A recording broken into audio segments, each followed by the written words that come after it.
Bien, continuando, habíamos obtenido expresiones para la fuerza de atracción coulombica, A partido por Rm mayúscula, y fuerza de repulsión nuclear, B partido por R a la N mayúscula, menos la fuerza de atracción es positiva, la fuerza de repulsión es negativa. Entonces, podemos, ¿cierto?, graficar la fuerza de atracción positiva, pero es decreciente porque es inversa a la distancia a una potencia mayor que 0, por lo tanto tiene esta apariencia, o sea, es asíntota a R grande y en 0 se descontinúa. Esa es una de las falencias que tiene generalmente el modelo de Coulomb, que en 0 se descontinúa. Y la parte de repulsión, que es negativa, va al cuadrante negativo de un mapa de fuerza-distancia, también de una manera B partido por R a N. Por lo tanto, también va a ser menos infinito en 0 y asíntota tendiendo a 0 para valores grandes de R. Bueno, la fuerza neta es la suma de ambas fuerzas, y estas fuerzas no son iguales, ¿cierto? No son simétricamente iguales, no es un espejo, la curvatura va a ser distinta porque los exponentes m y n son distintos y las constantes de proporcionalidad de b también lo son, ¿cierto? Así que podríamos decir fuerza de atracción es A partido por Rm y la fuerza de repulsión es B partido por Rn menos. Entonces, ¿cuál es la resultante? La resultante es una fuerza, resultante, valga la palabra que estoy diciendo, repitiendo, pero que tiene esta apariencia, vamos a poner en segmentado. Es una curva que está acotada por ambas, pero tiene esta apariencia. En el punto de fuerza 0 es donde tenemos una cierta distancia de equilibrio entre ambas partículas. Esta es la partícula A y acá está la partícula B, y van a estar ambas a una distancia R0, donde la fuerza neta es igual a 0. O sea, esta distancia sería R0. La fuerza neta también tiende a 0 a distancias muy grandes, o sea, si hasta muy lejos de B no interactúan, ¿cierto? Sus campos eléctricos negativos positivos no interactúan, no hay atracción coulombica ni tampoco repulsión de los núcleos. Así que podemos decir que esa sería el punto de equilibrio. O sea, en otras palabras, si estas partículas parten de una distancia intermedia y uno las libera, las fuerzas van a empezar a producir una cohesión hasta que se alcance R0. Puede ser que al principio, cuando aceleran hasta el equilibrio, se pasan de largo, pero después vuelven de vuelta hasta que se estabilizan en R0. No nos preocupa ese proceso dinámico, sino que la foto estática final de equilibrio. Así que tenemos eso como... Ahora, ¿qué otra característica tiene esta curva? Tiene un máximo, eso es importante, que podemos adelantar un poquito. Ese máximo ocurre en alguna distancia, llamémosle R asterisco, como queramos. También esa curva tiene una pendiente que va cambiando a lo largo de la curva, ¿cierto? Pero en particular nos va a interesar la pendiente en R igual a 0. Bueno, la otra cosa que hay que considerar es lo siguiente: estas fuerzas son fuerzas externas, producto de la interacción de los campos sobre las partículas. Las partículas de alguna manera se acercan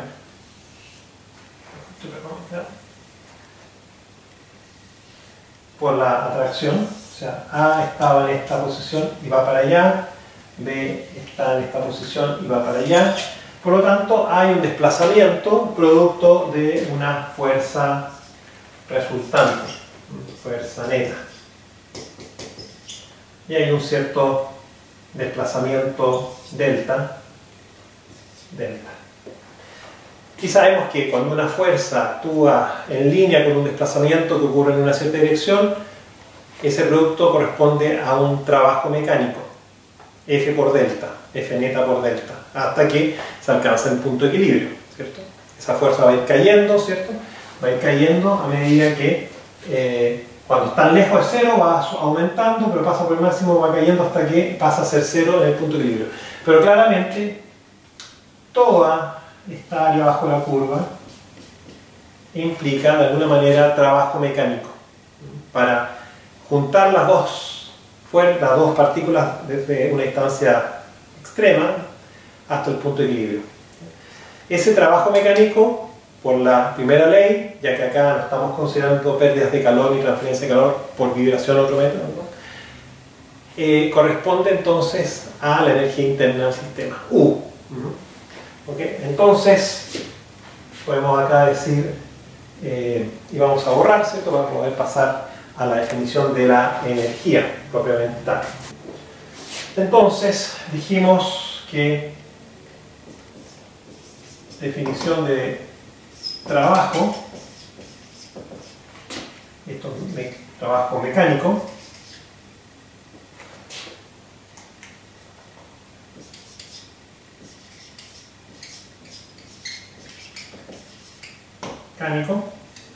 es simplemente, como sabemos, la integral de la fuerza por un cierto desplazamiento. Vamos a llamar en este caso de R, y ambos están, si son vectores, el punto se encarga de proyectar uno sobre el otro, ¿cierto? Eso es lo que se llama W, ¿cierto? W del inglés work, trabajo, ¿cierto? Y la primera ley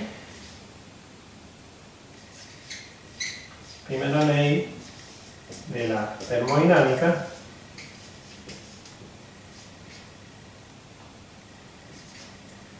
nos dice que la energía interna U es igual al trabajo mecánico más menos el calor que pueda fluir del proceso. No vamos a entrar en detalle de cuando el sistema pierde calor o gana calor, o hace trabajo a favor del sistema o entrega calor a favor del sistema externo. La polaridad de signo se encarga de eso. Pero acá lo importante es que vamos a decir que el calor no cuenta en este análisis, ¿cierto? Por lo tanto, la energía interna va a ser igual al trabajo y por lo tanto igual a la integral de la fuerza neta por, pensemos, este delta R. Como más encima los vectores van alineados, sacamos las flechitas, ¿cierto? Porque es un caso particular, ¿cierto? Y es una definición que va desde la posición R hasta infinito. Esto es adicional, pero bueno que lo sepan. Si yo considero mejor dicho, lo podemos pensar de esta manera, al revés, para que tenga más sentido, desde infinito hasta R. O sea, tengo las dos partículas de infinito, las suelto por la acción de atracción y repulsión, atracción colómbica, repulsión nuclear, empiezan a juntarse hasta que alcanzan el punto de equilibrio R o R0. Bueno, entonces si yo ya tengo la expresión para la fuerza neta, ¿cierto? O las fuerzas correspondientes, ¿cierto? Yo voy a decir, ok, fuerza neta es igual a fuerza de atracción más fuerza de repulsión. La fuerza de atracción es de la forma A partido por R, M mayúscula, y la fuerza de repulsión es menos B partido por R, N. Bueno, perfectamente yo puedo también reemplazar la suma de ambas, o también separar, quebrar esto como una energía de atracción más una energía de repulsión. Porque obviamente la fuerza neta hace la suma de ambas y la integral se quiebra la integral en dos términos. Bueno, estas integrales se pueden hacer, lo invito a que lo hagan como ejercicio, eso les va a traer un pequeño recuerdo de algún cálculo 1, cálculo 2, háganlo para que lo entiendan más que nada, porque el resultado se conoce, ¿cierto? El resultado lo que nos va a decir es que, y de hecho se entrega en la transparencia, que de FR nosotros tenemos, de F sub A tenemos UA, que va a tener la forma de, en este caso, una minúscula partido por un R elevado a M minúscula, y ahora viene con un signo menos, porque la integral de 1 partido por R de una potencia va a cambiar la polaridad del valor del resultado, ¿cierto? y en el caso de V vamos a tener simplemente D minúscula R elevado a N minúscula, y es positiva, o sea, cambia la polaridad. Bueno, o sea, en otras palabras, si yo integro y redefino, ¿cierto? Redefino las constantes, ¿cierto? Y eso está desarrollado ahí en, o sea, al menos está el paso de pasar de la integral, del resultado integral a estas nuevas variables, o parámetros, vamos a tener estas nuevas formas, ¿cierto? Donde, en otras palabras, tenemos que A y M, B y N son mis nuevos parámetros para cuantificar la energía de este sistema de una partícula A y una partícula B. Bien, ¿qué forma tiene esto? ¿Cierto? Esto tiene una cierta forma también, al igual que la fuerza resultante tenía esta forma que era como un montículo que después caía. La pregunta, ¿cuál va a ser la forma de la energía total en este caso? O la energía neta, que la queríamos llamar de alguna manera. Vamos a ahorrar nuevamente. Vamos a tratar de dejar estos términos acá, ¿cierto? Para hacer el esbozo, ¿cierto?, de la curva. Entonces vamos a dibujar acá un eje de energía interna versus distancia, y vamos a ver que ahora la fuerza de repulsión es positiva, va por arriba, también es una cola decreciente, pero con otros parámetros de curvatura, ¿cierto? Y la energía de atracción también es una cola, pero ahora es negativa, es el espejo, pero no concuerdan, no son exactamente iguales. La superposición de ambas, ¿cierto? U total, si queremos llamarlo, como UA más UR, sería la suma de ambas. ¿Y qué forma tiene? Bueno, tiene esta forma.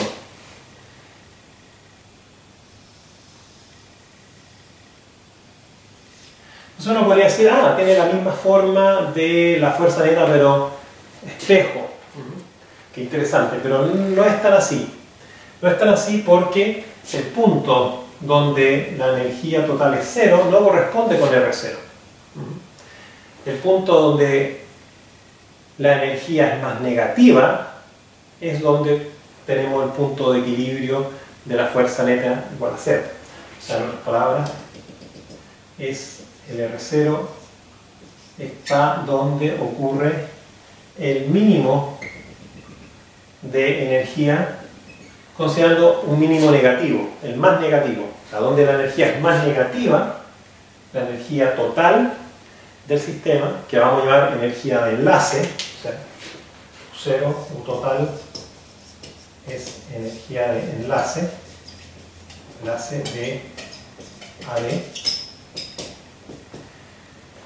donde es lo más negativa es donde está el punto de equilibrio, ¿cierto? Y si nosotros dibujamos acá abajo, esbozamos la fuerza neta,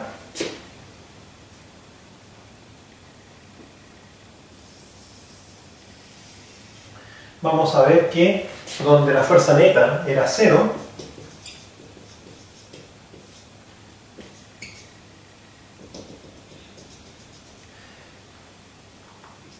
es donde está la energía de enlace más negativa. Entonces son dos curvas que aparentemente son iguales, pero están corridas y tienen por supuesto curvaturas distintas, pero tienen la misma forma, son asíntotas a R en R infinito, cruzan, pasan del lado positivo al negativo, pero en el caso de la fuerza, el cruce en cero significa equilibrio, donde está el mínimo es donde ocurre el equilibrio, y el máximo que hay acá no tiene un mapeo tan directo, lo va a tener obviamente acá en el cambio de curvatura de la parte negativa, no voy a entrar en ese detalle, pero obviamente todo el mapeo de esta curva tiene que ver con la curva de fuerza, o sea, fuerza neta y energía de enlace están también relacionadas fuertemente.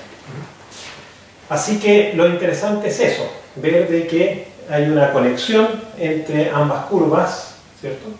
La energía donde es más negativa es donde ocurre el punto o separación de equilibrio. Esto también, para no dejarlo, esto sería repulsión, ¿cierto? Y acá tendríamos atracción.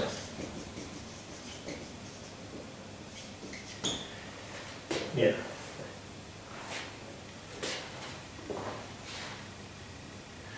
Entonces, para ya ir cerrando esta idea, ¿cierto? Y si trabajamos sobre la curva de fuerza neta para obtener algún parámetro de interés, ¿cierto? Estamos dentro de lo que es el origen atómico de la elasticidad, así que queremos tratar de llegar a una rigidez elástica o un módulo equivalente a un módulo de Young. Y la manera de ver eso se ilustra muy bien en la transparencia. Yo puedo proyectar esto, que esto siga más hacia abajo. Y claramente lo que estoy observando es que voy a tener dos triángulos congruentes acá, ¿cierto? Un primer triángulo y un segundo que yo me lo puedo definir a priori, ¿cierto? A una cierta, llamemos así, para un cierto delta R, ¿cierto? Me voy a dar un cierto delta R, acá voy a tener un cierto delta sigma o sigma, todo depende de cómo yo quiero definirlo, ¿cierto? Entonces ese triángulo va a ser equivalente o congruente con o va a ser un triángulo semejante con este triángulo más grande.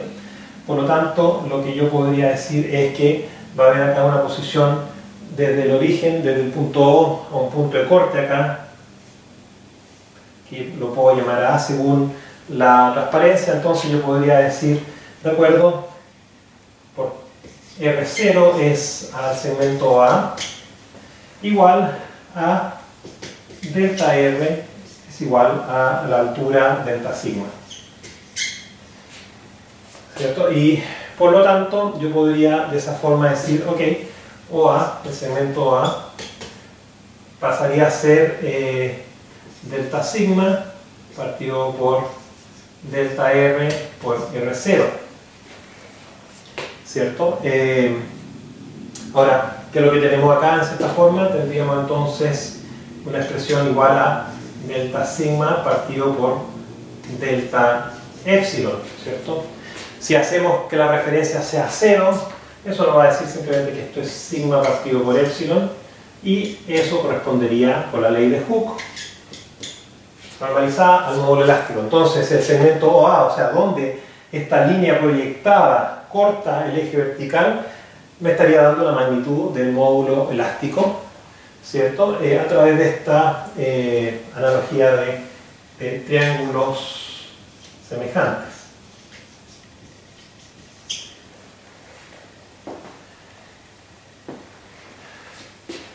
Frente a eso, ¿qué es lo que podemos empezar ya a adelantar? Es que la pendiente de esta curva, la tangente a la curva de fuerza pasando por el punto de equilibrio, o sea, de F neto con respecto a de R en R de equilibrio R0, me va a dar de alguna manera una indicación, una proporcionalidad, ¿cierto?, al módulo elástico. Cuán rígido el material. Mientras más vertical sea esta pendiente, más rígido es; mientras más horizontal, menos rígido es. Y por lo tanto yo puedo empezar a comparar curvas si es que las tuviera. Si tuviese esas curvas, veo el punto de equilibrio, tomo la tangente y comparo, y podría decir, este material es más fuerte desde el punto de vista de su rigidez que este otro que es más débil, ¿cierto? Así que esa es una característica interesante a tener presente. Y bueno, con esto yo creo que cerramos esta parte. No obstante, vamos a ver el efecto que podría tener el moverse en la curva, ¿cierto?, por un lado, y también el efecto que tendría la temperatura, para poder cerrar la descripción de este bloque 1.2, ¿cierto? Y lo podemos hacer sobre esta misma gráfica, explicativamente. Primero, la pendiente en R0 tiene un cierto valor que es representativo o proporcional al módulo elástico en equilibrio, pero yo podría ir en una situación en donde ahora voy a conseguir una pendiente en esta otra posición acá. Claramente la pendiente se hace más horizontal, significa que el material, a medida que se está separando o estirando, está siendo menos rígido. Eso no nos tiene que sorprender porque ya hemos mencionado anteriormente que a nivel macroscópico una curva de comportamiento elástico no tiene por qué ser lineal, sino podría tener un cierto comportamiento de rendimiento decreciente. O sea, voy a hacer acá un esquema pequeño, ¿cierto? Tenemos curvas que son 100% elásticas, pero hay curvas que también podrían estar difiriendo de eso y tener esa situación con un rendimiento decreciente. Este rendimiento decreciente no nos tiene que sorprender porque podría ser que, o sea, nace de hecho de el cambio de pendiente que hay dentro de la misma curva que está conectando a los átomos, a las moléculas a nivel microscópico. Esa es una primera condición a tener presente. La otra sería este análisis asociado a la temperatura, ¿cierto? Todo este análisis, todas estas ecuaciones, acá va la redundancia, acá vamos a hacer una cosa, es T igual 0 Kelvin.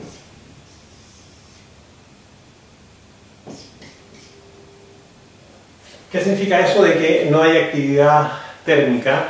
Los átomos están quietos, no están vibrando. Incluso hicimos también esta idea de que no hay transferencia de calor, como supuesto, ¿cierto?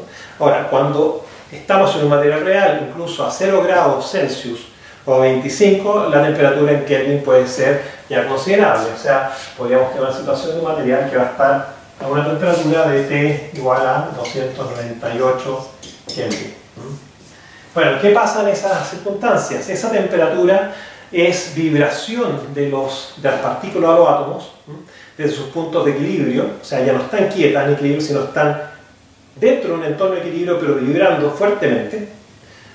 Y eso cómo se representa como una línea de energía que está por encima del punto de energía más negativa, por ejemplo está acá, y esta variación de energía, ¿cierto? Es una variación de energía positiva, porque esta vibración es una energía positiva, es energía cinética, que es positiva, ¿cierto? Se suma a un negativo, por lo tanto lo hace menos negativo, y por lo tanto ahora las posiciones, ya la posición de equilibrio no es solamente un punto R0, sino hay una cierta amplitud que puede estar entre una posición R1 y una posición R2. Pero como esto vibra en promedio, vamos a ver que la posición promedio está entre medio de R1 y R2, pero desplazada obviamente del punto de equilibrio. O sea, la nueva posición ya no es R0, sino es un valor R0 más un delta de R. Si aumentamos esa temperatura aún más evidente es el fenómeno, porque también la curva de energía no es simétrica, ¿cierto? No es una parábola. Uno podría pensar que esto podría ser una parábola. Eso ocurre solamente en modelos clásicos como el resonador mecánico, ¿cierto? Una masa con un resorte vibrando tendría un comportamiento completamente parabólico, pero en este caso es más complicado el fenómeno. Y no lo es, y es una curva no simétrica, por lo tanto esta oscilación a alta temperatura hace que el punto de equilibrio promedio se corra más hacia la derecha, se aleje de R0, y por lo tanto tendríamos acá un nuevo punto de equilibrio X. Y lo que podríamos entonces decir, de acuerdo, vamos a tener que el nuevo R0 es R0 más un delta R, que es función de la temperatura. Obviamente este delta R va a estar asociado a la expansión térmica, que es una propiedad mecánica también, de propiedad física del material, y que es lineal a la temperatura. Así que eso es interesante recordar eso, y eso también va a tener un efecto también a nivel de la curva también de fuerza, porque simplemente ahora el punto de equilibrio se está desplazando y ya no corresponde al punto cero, sino se desplaza. Así que, y lo otro también en relación a esto, lo que nos está indicando la temperatura, que la temperatura al estar expandiendo el material, ¿cierto? Y por otro lado subiendo su energía a niveles menos negativos, nos está diciendo que el pozo de energía, al ser menos negativo, está causando menos estabilidad en el material. También si desplazamos la curva, vimos que la tangente se hace más horizontal. En otras palabras, el módulo elástico cae con la temperatura.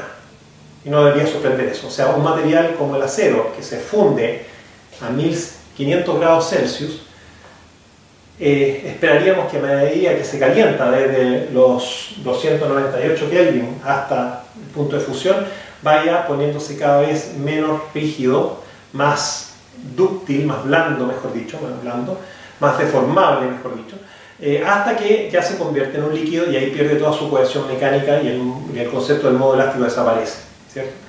Eso le va a ocurrir también a materiales como el tungsteno, que tienen puntos de fusión de 3000, o sea, son tremendamente resistentes, pueden estar a 1000 grados de temperatura y mantener módulos de elasticidad altísimos, del orden de 300 o más gigapascales, y por lo tanto son elementos que se usan en aleaciones metálicas, sobre todo para fabricar componentes que operan a alta temperatura, como alas de las turbinas de los motores de avión o centrales de generación eléctrica.